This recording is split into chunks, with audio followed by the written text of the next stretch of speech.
Salut à toutes et à tous, merci de nous retrouver sur PS Télévision pour suivre votre émission à l'écoute de sportifs, une émission qui vous permet également de rester en contact avec le sportif congolais, mais également les dirigeants de différentes fédérations, le ministère de Sport et Loisirs. Question de bien vouloir parler de vos déshydratats en ce qui concerne également les difficultés qui rongent également le sport en République démocratique du Congo. Aujourd'hui, j'ai vraiment cet honneur-là et le plaisir de vous présenter cette émission qui est beaucoup plus spéciale parce qu'on n'a pas réalisé cette émission ici, on n'a pas réalisé cette émission sur le plateau de PS Télévision. Nous sommes également en dehors du pays, précisément à Johannesburg, où nous allons également recevoir différents invités qui vont défiler également sur ces plateaux. Comme vous le savez très bien, le dossier également Fachikop qui pose énormément de problèmes, qui divise également la presse congolaise parce qu'il y a d'autres qui pensent que ce n'est pas le moment, d'autres qui ont des avis également beaucoup plus contraires en ce qui concerne ce tournoi de U20, je me trompe pas. Je crois que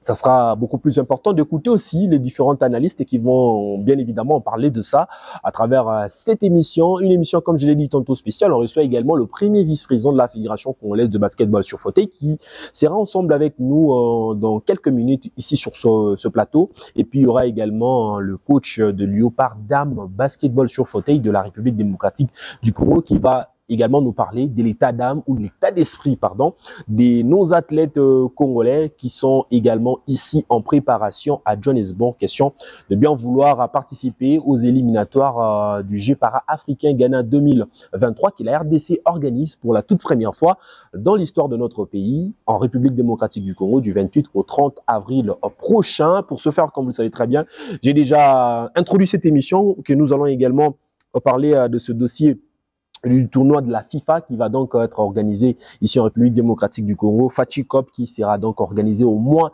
de juin, comme vous le savez très bien. Je vais donner également quelques lignes concernant l'organisation de ce tournoi en République démocratique du Congo et des précisions. Là, c'est la direction ou la communication du ministre des Sports et Loisirs qui a donné des précisions concernant ce tournoi. Cette initiative provient également de la FIFA et de la Confédération africaine de football, comme on appelle communément la CAF. Et deuxièmement, le ministre Kabulo n'a pas également donné encore son aval par rapport à ces tournois. C'était une proposition venant de la Fédération congolaise de football association qui sont venus également soumettre au ministre des Sports. Le ministre a promis également d'accompagner. On attend également aussi l'accompagnement du ministère de Sport et Loisirs qui est donc dirigé par l'actuel ministre François-Claude Kabulo, Mwana Kabulo, comme on l'appelle ici en République démocratique du Congo. Et puis, la FIFA va totalement financer les 10 tournois que la RDC va donc donner quelques modules, détails, prix par rapport à l'organisation de ce tournoi. Mais il y a une problématique actuellement. Pas de terrain ici à Kinshasa. Le stade de Martyrs jusqu'à présent, n'est pas encore homologué. On ne sait pas comment est-ce que les choses vont se faire ici en République démocratique. Je ne sais pas, ça va partir à Lubumbashi ou soit. Je ne sais pas. C'est des questions qu'il faudrait également poser au ministre des Sports et Loisirs. On aura également cette possibilité ou au président de la Fédération congolaise de football association qui doit nécessairement nous dire où est-ce que cette compétition va également se dérouler. Peut-être que le stade de Martyrs est fin prêt. Oui, on peut toutefois assister à un match là-bas, mais du moins, on reste serein. Question d'attendre également cette organisation. L'organisation du tournoi est confiée également à la Fédération. Ce tournoi est confié à la Fédération. Qui est dirigé également par le président intérimaire, monsieur Donatien Chimanga. Et je crois que à travers sa touche, il peut toutefois aussi bien le faire en collaboration avec le ministère de Sport et Loisirs pour que les choses se fassent en bonne et due forme. Les 8 pays qui prendront part de ce tournoi proviendront également de l'Union de fédérations de football de l'Afrique centrale, qu'on appelle communément UNIFAC.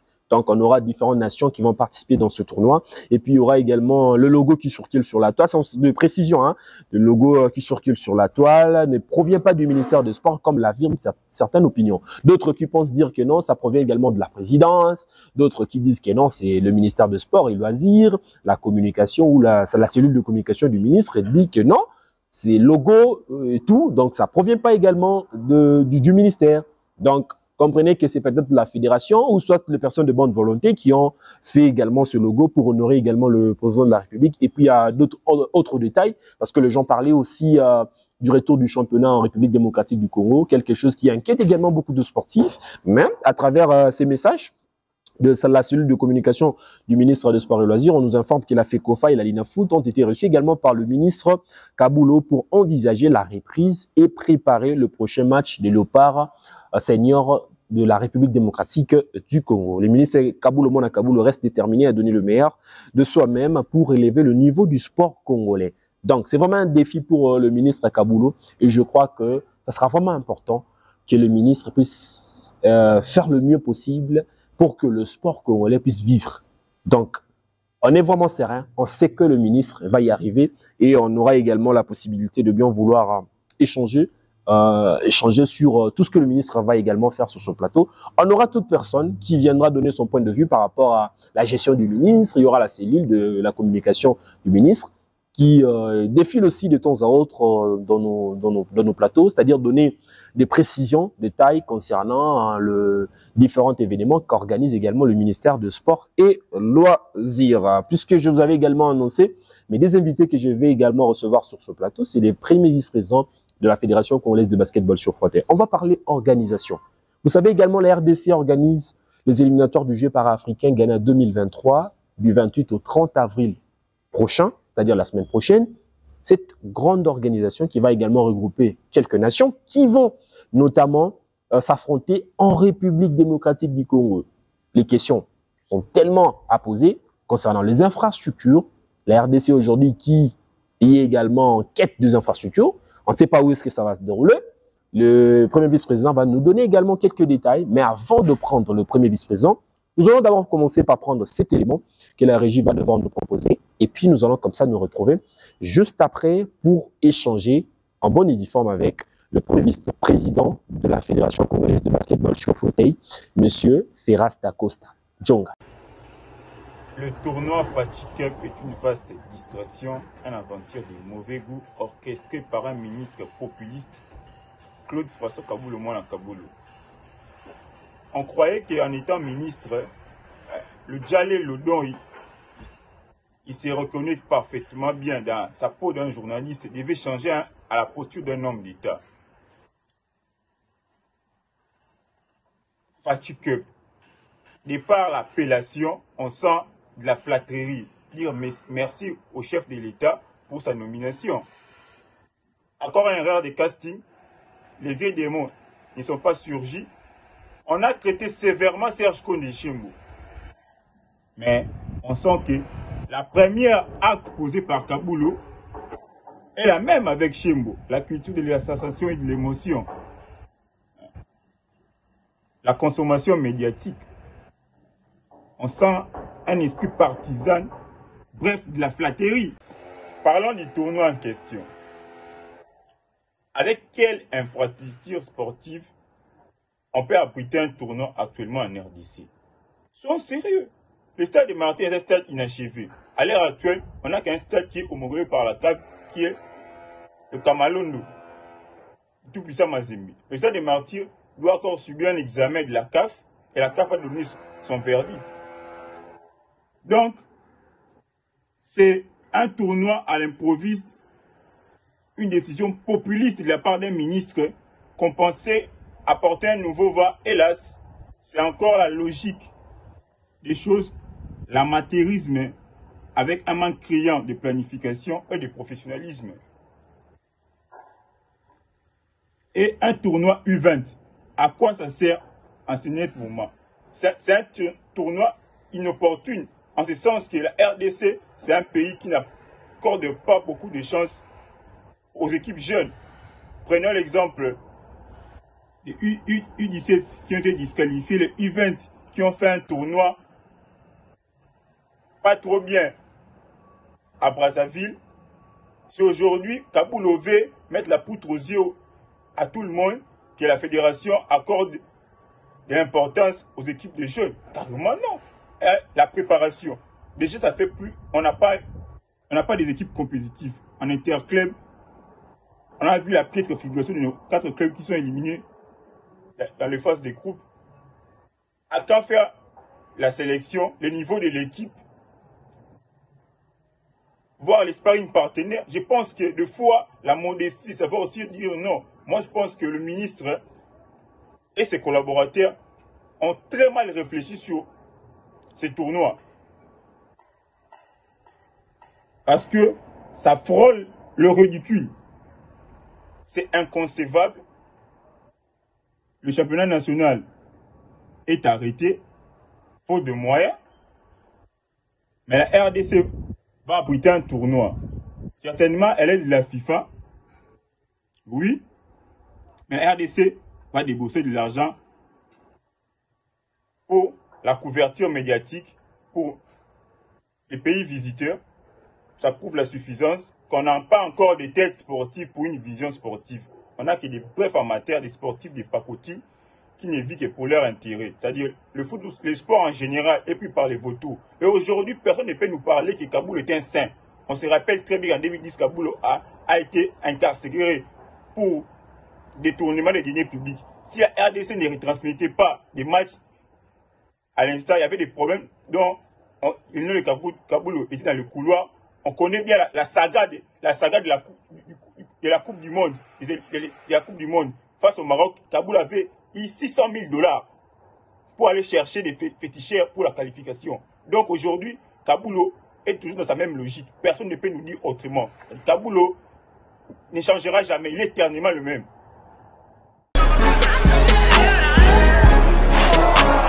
Après avoir reçu l'organisation des éliminatoires du jeu para-africain Ghana 2023, le comité exécutif de la Fédération congolaise de basketball sur fauteuil dirigé par son président Gégé Kizubanata a dépêché le lundi 17 avril 2023 une délégation de plus de 25 personnes à Johannesburg en Afrique du Sud pour une préparation des 10 jours de ces éliminatoires du jeu para-africain Ghana 2023 qui se tiendra à Kinshasa du 28 au 30 avril 2023. Cette délégation qui est conduite par le vice-président Ferras Dacosta avec plus de 20 athlètes dont 2 versions qui ne jurent que par une qualification. Guy Kassing, Adolphine, Côte de Léopard, Dame Basketball, sur fauteuil de la RDC, lance un message de sensibilisation à tous ces athlètes pour cette préparation. Ici, nous sommes venus pour travailler, pour amener un résultat que tout le monde attend au pays.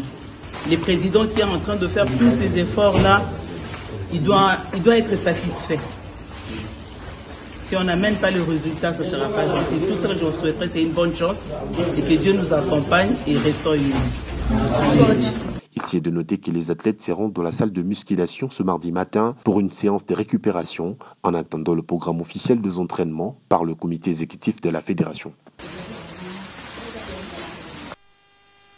Et voilà, vous venez de suivre également l'élément que la régie vous a également proposé ensemble. Nous avons également vu comment est-ce que les athlètes de la Fédération congolaise de basketball sur fauteuil ont foulé le sol sud-africain, précisément à Johannesburg, question d'entamer également leur préparation. On va en parler d'essai ici sur ce plateau. Comme je vous avais dit, on reçoit également le premier vice-président de la Fédération congolaise de basketball sur fauteuil, comme je l'ai dit tantôt, monsieur Ferras Dacosta, qui nous fait également le plaisir d'être là ici sur ce plateau.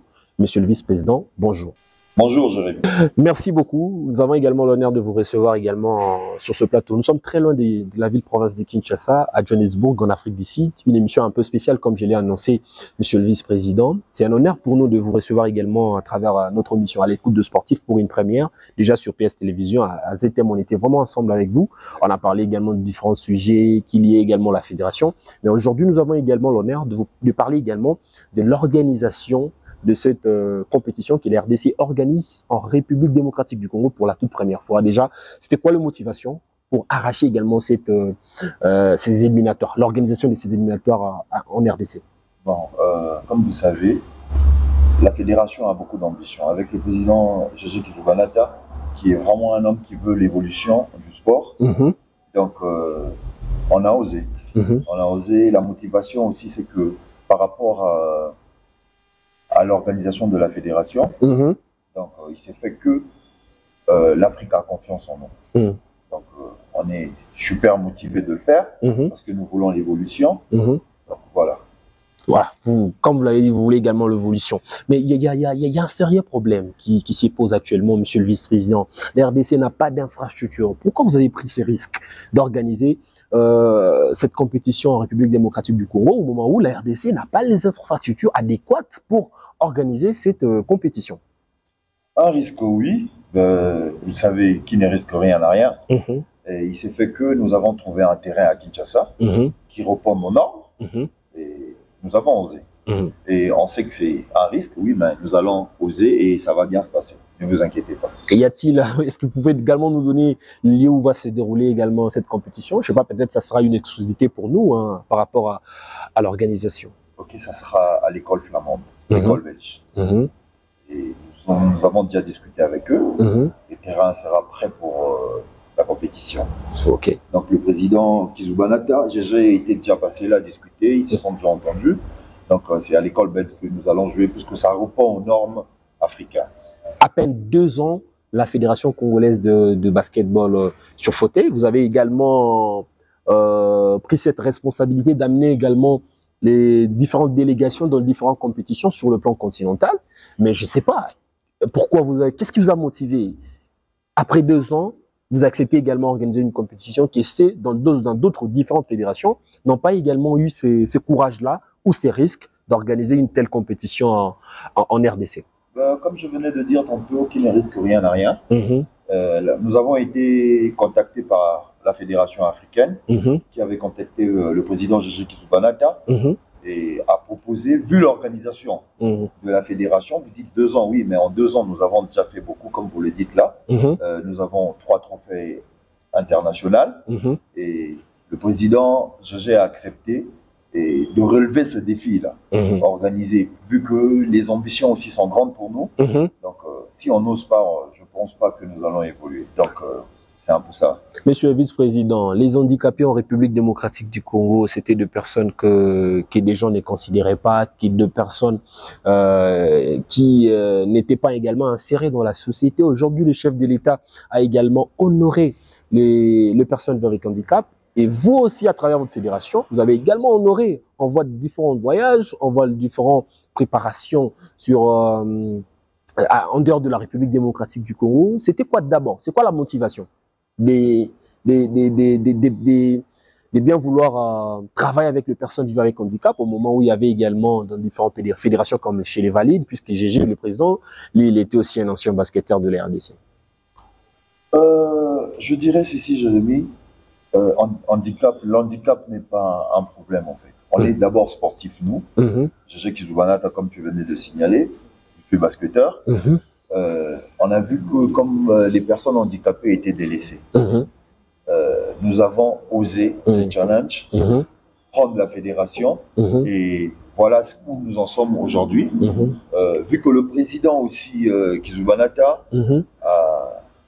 aime la jeunesse. Donc c'est d'abord aider la jeunesse et aider la personne handicapée tout en donnant des trophées au pays.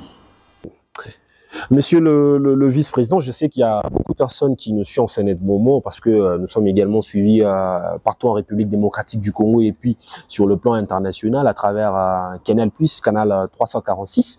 Merci également à toutes ces personnes qui nous envoient également aussi le message parce que c'est une émission qui est beaucoup attendue. C'est là une très bonne, une organisation qui est l'RDC est donc impliquée, c'est-à-dire d'organiser en République démocratique du Congo.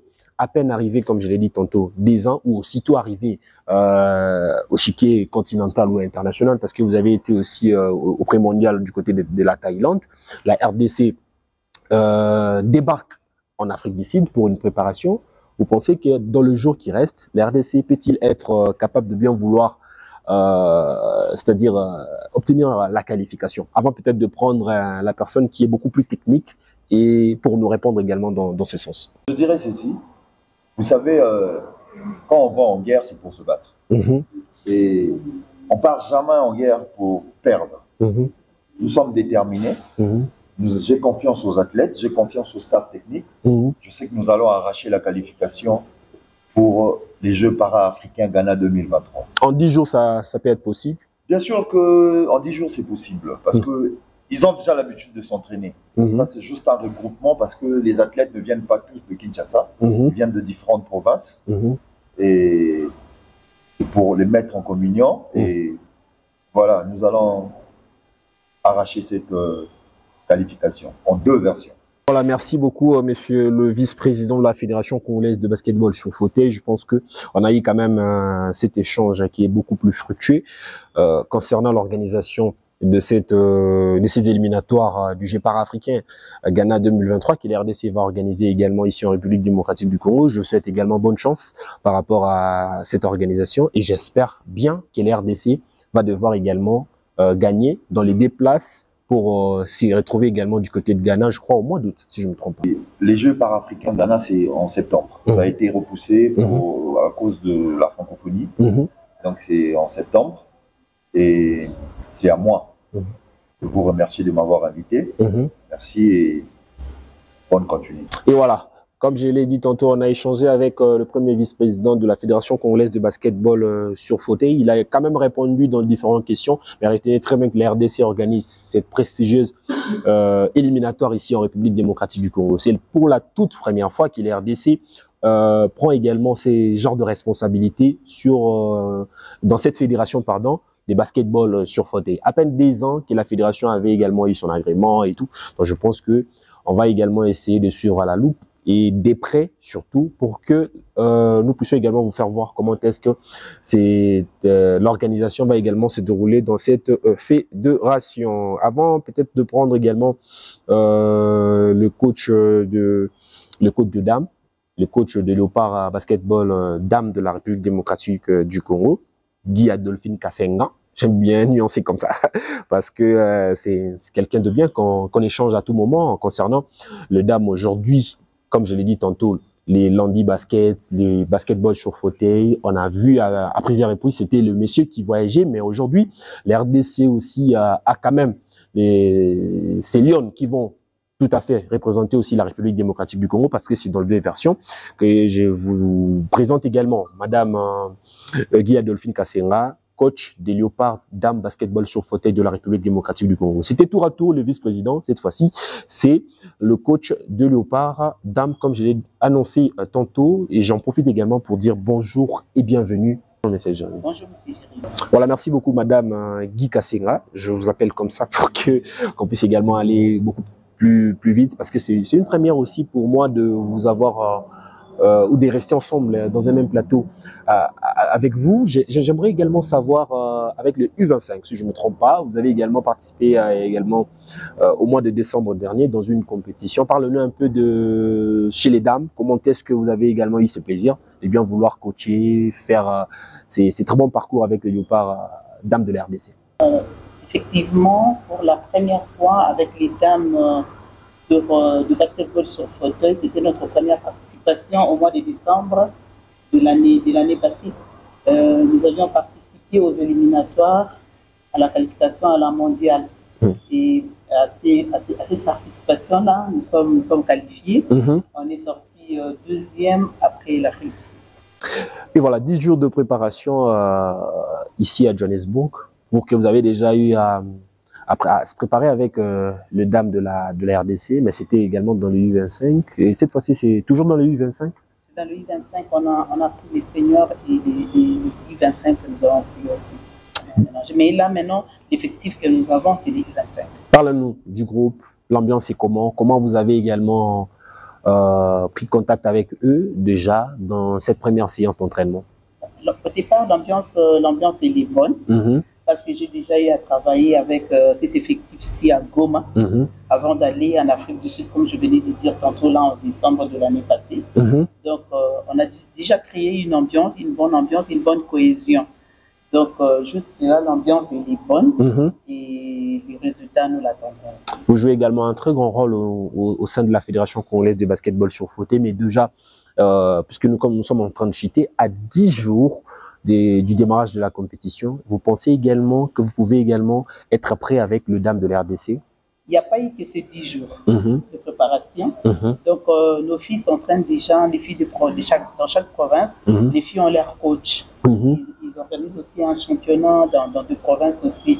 Donc, ce n'est pas en 10 jours que nous avons commencé à préparer notre équipe nationale. La préparation a déjà commencé dans des provinces avec les coachs respectifs que nous avons. Voilà. Et puisque nous sommes également arrivés à la fin de cette émission, je pense que le message pourrait être quoi par rapport à ce que vous faites avec les dames de la République démocratique du Congo, les Congos, la RDC, les pays attendent beaucoup de vous concernant l'organisation de ce jeu para-africain Ghana 2023, que les dames vont également aussi participer, et aussi, dans leur coin, vont à tout prix obtenir également cette qualification qui reste aussi importante pour la République démocratique. Par rapport à cette compétition, nous attendons beaucoup.